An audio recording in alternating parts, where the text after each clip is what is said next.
I wish you would step back from that ledge, my friend. You could cut ties with all the lies that you've been living in.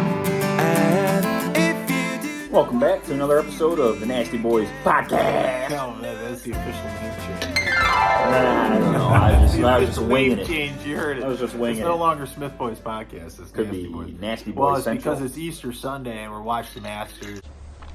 Hi, good night, everybody. And Mom was calling Brother Nasty all afternoon. First, brother, is there anything better than it's Sunday afternoon, it's Easter Sunday, and we're just laying around your living room with the family and we're watching the Masters? It's a great day. It's sunny out. Yeah. It's sunny out at the Masters. Is there anything better? No, it's pretty good. Pretty damn good. Yeah, it's pretty damn good. And I will end that comment by saying sometimes in life, I will tell you, sometimes in life, I just relish and I thoroughly enjoy watching some people just fail. Okay, Dad. Where I just love to watch people fail. Everybody's like, man. I like success stories. But you gotta, if you're a human being, you gotta admit there's times where you just love when people fail. And today, brother was watching me, because I'm kind of a golf guy. Brother was watching me Brother's fired up for this one. Brother boy. was watching me watch the Masters today. Yeah, I was. And every good shot by Jon Rahm and every bad shot by Brooks Koepka. He was running around here like it. Happy Gilmore. You remember Happy Gilmore? I had never... Around, happy riding the bull.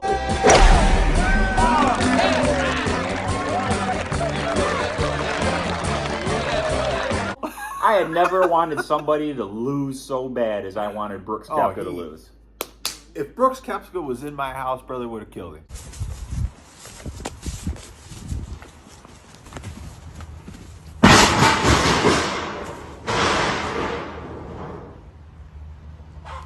Brother would have tore his ass. It would have been a hell of a fight. I'd have beat Brooks Koepka his looks like a ass. linebacker. Oh, so do I. Yeah, but that's when Brooks Koepka, when he first won like the Masters or whatever. I remember just reading this article. Like some never guy won was the Masters. slobbing all over or whatever tournament he won, like his first one. Everybody was slobbing all over him. I read this article. This guy's, he looks like a linebacker. I was like, oh God. He's a big guy for a golfer. Yeah, he is, and he played very well throughout the 4 days, and then the back nine at Augusta, The final round. really hurt him. Ate him up. Yeah, he could not really make a shot. His tee shots were kind of falling apart, and Jon Rahm really was so strong, dude. He's got such a nice, sweet, easy swing. Johnny consistent. Johnny Rahm. Yeah, and it's hard to beat. He's hard to knock off his game. The Spaniard. The Spanish Rambo. Learn English! It's America! It's not Spain! John Rambo. I'm not even a Rahm guy, to be honest. I like him. You picked him to win. I did pick him to win. You watched Smith Boys Podcast about our Masters predictions. I did predict Jon Rahm to win. But I think Rahm has to win this. I think this is Jon Rahm's to win. I think he needs to win this to prove something. What did you think was gonna happen? And you and Dad picked Scotty Scheffler. Yeah. Which was a good pick because he won it last year, but he didn't play all that well this weekend. But I'm not even like a Rahm guy. Like, I like Rahm, but it's like I'm not like, a Rahm fan. But boy, was I a goddamn Rahm fan this weekend. Yeah, you were. I did. Part of it is, a lot of it is the LIV tournament, where Koepka went to the LIV tournament, which makes me just kind of, hate his guts. But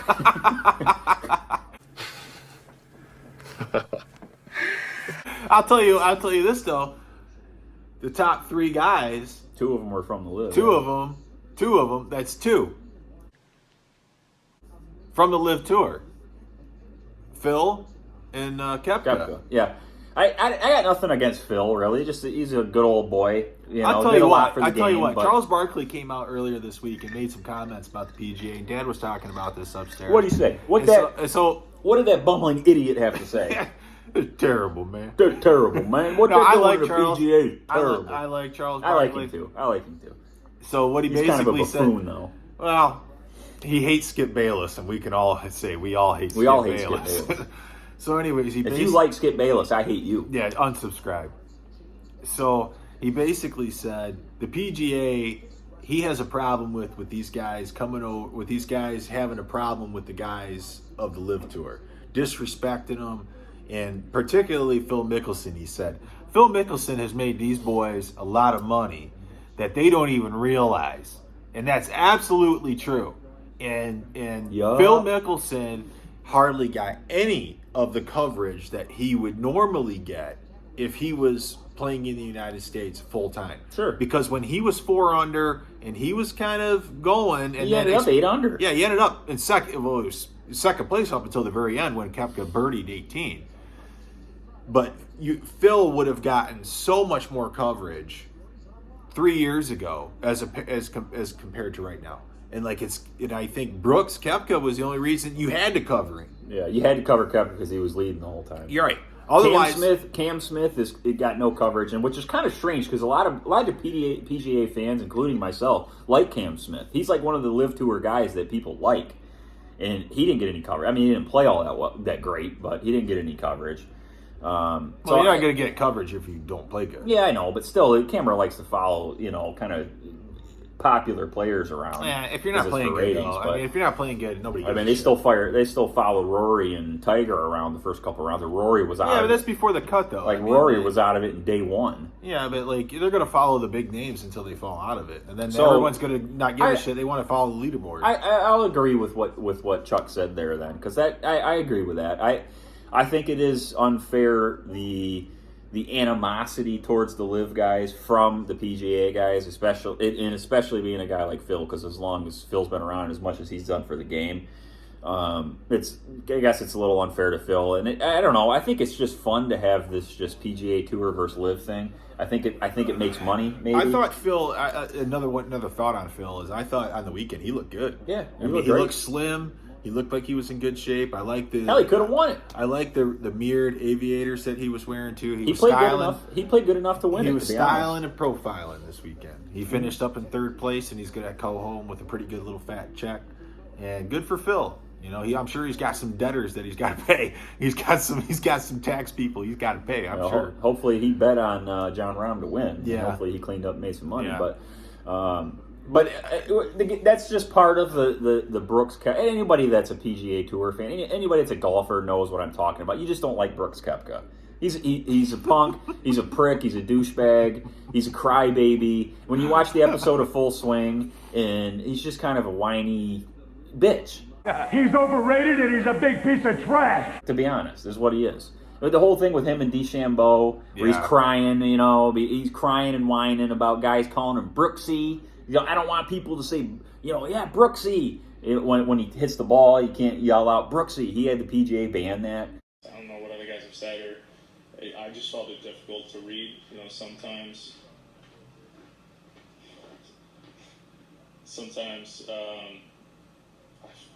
I lost my train of thought. Yeah, hearing that bullshit. So he couldn't yell out Brooksy. Oh my God! He's a I pansy. didn't know that. And I remember watching one of the episode of Full Swing. I don't know if it was the first. I think it might have been the first episode, one of the first couple, where it's all about him and Scotty Scheffler basically, and how Scheffler's like the new guy, and Koepka was really struggling. Well, he had a knee injury, right? I guess I don't know. I think he was just playing like shit. But I was watching that with Ma. And Ma don't know nothing about golf. She likes to watch it and stuff with us, but she don't follow these guys who they are. And the camera's following Koepka around, and he's all depressed and moping and everything. And he's out there crying and moping, and he's laying out by his private pool on the lake where he lives with his hot wife, in her bikini and everything. And he's crying and moping about how he's playing. And as the episode goes on, and he's struggling on the course. And Mom's like, "Oh man, I feel so bad for him." And I'm thinking, if nobody feels bad for Brooks Koepka. Trust me, nobody feels bad for Brooks Koepka. But it's just funny seeing it from an outsider's perspective. Yeah. They have a mom watch it, and then they show highlights of him during these tournaments throughout the year. He's missing all these putts. There's 4-foot putts that he's missing in these tournaments, and Mom's watching it. Mom just goes, "This guy sucks." I'm like, "Yep, he sucks. He sucked all right." So it felt good to watch him. It was interesting that he was leading, just to see all the social media talk about, oh my God, a Live guy's going to win it. But it felt good to watch Rahm, eke that out and play hard and come from behind and win that. Because Rahm needed another major in his belt. Rahm needed a Masters victory to put on his resume. Well, let's just talk a little bit about the tournament itself these past 4 days, because it was kind of a wild 4 days. It was terrible. It was terrible with the weather. Yeah, the weather really threw a wrench into this whole thing. I mean, Thursday was okay. This morning was okay. Friday really sucked. Friday really threw some wild weather at him. A couple of pine trees blew down. Trees falling down. Huge trees. It's probably been there 150 years. And so they 154. They delayed. They suspended action till Saturday. Saturday they played for like 15 minutes. Suspended it. So now you wake up this morning and it was great. It was like if you could replay Easter morning, it was absolutely great because you turn on TV at 8 o'clock in the morning, there's golf on. No shit. And it was like these guys got all day. Yeah, and these guys are only like on hole 6. And it's like they got all of the third round to play. Get a couple hours off and then come back and got to finish the final round. Like I came down here and I worked out and then watched them the entire time while I worked out and then kind of did some other stuff, especially while they took a break and they had lunch and changed clothes and had some downtime and stuff.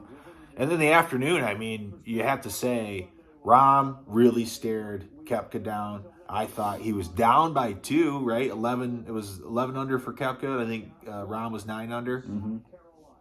And then I think Rahm fell down again to 8 under and was down by 3 again. Yeah, but they kind of stayed in tandem for the first few holes. And Victor Hovland made a good run and came up to like 8 under. He fell apart there. Hovland got up to like 8 under at one point. The other kid that did good was that Sam Bennett, that amateur. Mm-hmm.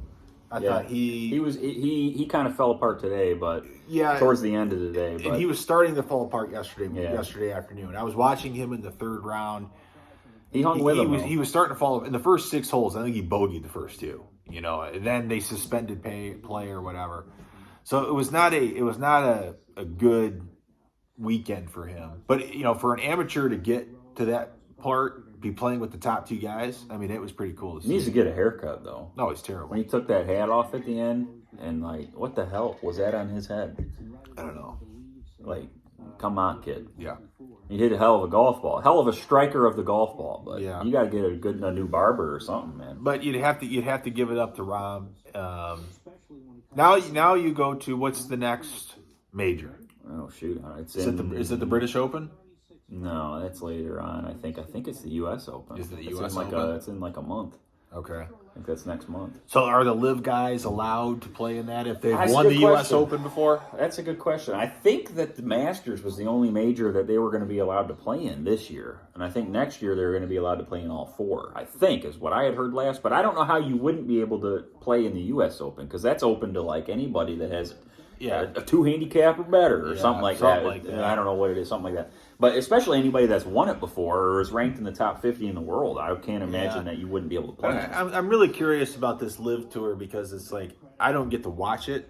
I don't get to see how these guys do.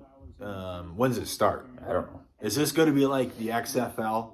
I mean, is this going to be like USFL, the new version of USFL? I think it's got to be better than that because there's actually like talented players playing in it. I mean, you got Phil over there, you got Koepka, you got DeChambeau, you got Cam Smith, you got Ian Poulter, you got Patrick Reed. I mean, there's a lot of like good players that are in it. Yeah. So it's not like, I mean, the XFL. I mean, you're talking like if like a lot of top NFL guys went to play in the XFL. Like that's what it would be like then, because there's actually like good players over there. Yeah, there are some good players over there, but it's kind of one of those things that's out of sight, out of mind. Yeah, so they need a TV deal. They got it on CW, but I guess, I don't know when it starts. I'll watch it when it's on for sure. Yeah, but I think it's clear though the talent level over there for them guys to come over here. The top 3 guys are from the Live Tour. I mean, they are all previous winners though. Phil, and Brooks, 2 of the top 3 guys were the winners. Yeah. But at the same time, I think that there is something to be said for that, though. Yeah, and I don't know. It's kind of a weird. I don't know if maybe the weather played a huge issue into it because, like, Rory is one of the top 10 players in the world, and Rory McIlroy didn't even make the cut. So, I mean, did the weather play a part into this? I mean, 9 times out of 10, Rory McIlroy is probably a top 5, top 10 finisher in the Masters. He didn't even make the cut this year. So, I don't know if I think it was kind of just an odd year for the Masters because of the weather. I think that really Because it was like today, when the weather was bad the first 3 days, and you're watching it, and it's just like all these guys were struggling, man. It was like all these guys are hitting shots that's just like, what the hell was that? And then today, like like Jordan Spieth was like 7 under today. Yeah, he was. And he was even like had the coming round in of the today. And it's like once the weather turned and it became like a normal, golfing day with good weather, all these guys were hitting great shots. Yeah, It's so I think the weather had a huge part to play in it. But Koepka was a mutter though. He was a mutter. He was playing good in the weather. So was Rahm. So the other guy I want to talk about is Tiger. Uh-huh. Tiger bailed yesterday. He was playing like shit and his foot hurt. Well, watching him limp around the course was sad to me because you once saw a mighty ferocious player at one time, a Tiger. I mean, literally, a guy that was feared on the course, especially on Sunday at Augusta. Now the guy can't even walk around the damn course. He's not that old. I mean, Phil won the with the U.S. Open when he was 50 or 51. It's all like 2 years ago. Yeah, 2 years ago. So Tiger's not that old where he can't. Yeah, Tiger's only like 46. Yeah, 47. And he was limping pretty bad. And he did make the cut, but he couldn't finish the round Saturday in the shit weather that they had. I mean, it was raining good, dude. Yeah, he probably was just like, you know what? I'm out of contention. I made the cut. My foot's bothering me. I ain't going to come back and win this with this kind of weather. He's probably just like, I'm out of here. Which seems strange because he's such a competitor, but, you got to do what you got to do. Can't screw around with your health, so. Yeah, well. I hope he plays in the Open next month. Yeah, I hope he does too. I mean, I just feel like at this point, how much better can he really get? He just won the Masters a couple of years ago. 2019. Oh, you talking Phil? No, Tiger. Oh, Tiger. Yeah, that was before his accident. In 19, he won the Masters. So. But in 21 is when he had that accident, February of 21. So, I mean, that's the thing. It's like he's clearly laboring from that ankle, knee, whatever issue. I mean, he had a compound fracture in there. I mean, that means he's got like plates and shit in there, holding that stuff together. Maybe they need to give him a cart. He'd have to file for an exemption, wouldn't he? I thought that he said... I thought that there was a thing like a year ago where like all the guys on the PGA Tour agreed and said it would be like they were fine with it if they wanted to grant Tiger a cart, and he was like, "No, I ain't gonna play like." Well, I'll tell you what, it's only good for business when those guys allow Tiger to play. Yeah, I mean, like it's stupid not to allow Tiger to not to say yes because what he's done for the game of golf and what he continues to do for the game of golf. I would imagine it makes the purse bigger too when he plays. Oh, 100%. So it's like you want Tiger in as many tournaments as possible. It's business. Better TV ratings, better purse, all that stuff. It's business. Because you really don't think he's going to win at this point. It's sad because I wish he would, but so yeah, Tiger. We talked about Phil. Brooks, your boy, Brooksy. I gotta say one thing too. I like Justin Thomas. I'm a Justin Thomas He's a guy. bum. He's a bum. Because he's an Alabama guy. This guy, I know he's won a couple majors, but for the most part, this dude, like all the publicity, he's all show, and the talk that people get about Justin Thomas and like how he's so good and he's like a top 10 player in the world. I don't ever see it when I watch him play. I don't either. He needed a miracle last year in the U.S. Open to win it because he was like 5 strokes. He was like 5 strokes back going into the back 9, and ended up winning it because he had a slew of birdies like right in a row, and the guy that was leading, I don't know, was that guy from Chile or something like that, was leading by like 4 strokes, and he like blew up. It fell apart, and Thomas ended up backdoor winning it. But other than that, this dude's just like never in it. And I want to be a JT fan because the Alabama alumni connection, but he just ain't any good. I mean, of course he's good in the grand scheme of golf, like golfers, but compared to all these other top golfers, I'm just tired of seeing him just never even on the graphic. He's never on the graphic. Yeah. They showed him, I think he was at 1.2 under. He was not going to make the cut until who was it? Sung J M or one of the guys. It was between him. It was M, Thomas, and Tiger were all +2. And yeah, if he was +2. If two of those 3 ended up bogeying this hole, then the cut would go to +3. And that's what happened. So I think Thomas, I don't know if he ended up making the cut. I think he did, but only because like he himself bogeyed the one hole or something like that. Yeah. I know Tiger only made it because those two guys bogeyed also. I don't know. But it's like he just barely made the cut. My big axe to grind with Justin Thomas is he walks around and he acts like he's Mr. Big Shot. And he's got this little face that you just want to kind of like, dude, you're a punk. And the other thing is you've won a couple majors, which I'll never win. But you still walk around acting like you're bigger than what you are. I'm sorry. And yeah, you're good buddies with Tiger, but I'm not impressed when I watch you every weekend. I mean, it's like I don't think I've ever seen him win anything. I don't think he acts like a punk. He's a pretty cool dude. He's pretty, laid back, and he's a likable guy. He's just, the problem is he's like portrayed as kind of being in the same ilk as like Jordan Spieth and like Rahm and all these guys, Rory. and Scheffler, and it's just like he's just not. No, he's not. Those guys are always that's better what I'm than saying. him. He thinks he's at that level. I don't that's know. what I'm saying. I don't And know. he is not at that level. Well, I think at that level you have to think that you're just as good as the other guys around you. But he ain't. I mean, he don't finish like that. No, he's won a couple majors, but any other time I watch him in these big tournaments, he's just never in it. Yeah, he won him by luck. I don't know if he Hooker won them by all by crook. luck, but it is frustrating because I wish he was, more competitive. Alabama guy. I wish he was more competitive than what he was. I mean, he's always like just kind of looked at as like Jordan Spieth's best friend. It's just kind of what he's always looked at like. Hey, I'm Jordan Spieth's best friend. I'm the top 10 golfer. That's kind of what it's like, but Yeah, I don't know. Nobody gives a shit. Well, maybe we'll do one for the next major coming up in a month or so. Maybe we'll do another golf one. I don't know. Yeah. We got quite a few views on the first Masters. I was surprised. So see. we'll have to do a Masters recap. We'll Just see call what this we do. Masters Yeah, recap. it'll be Masters recap. Until the next golf one, Smith Boys. See ya. Out. People go bye-bye.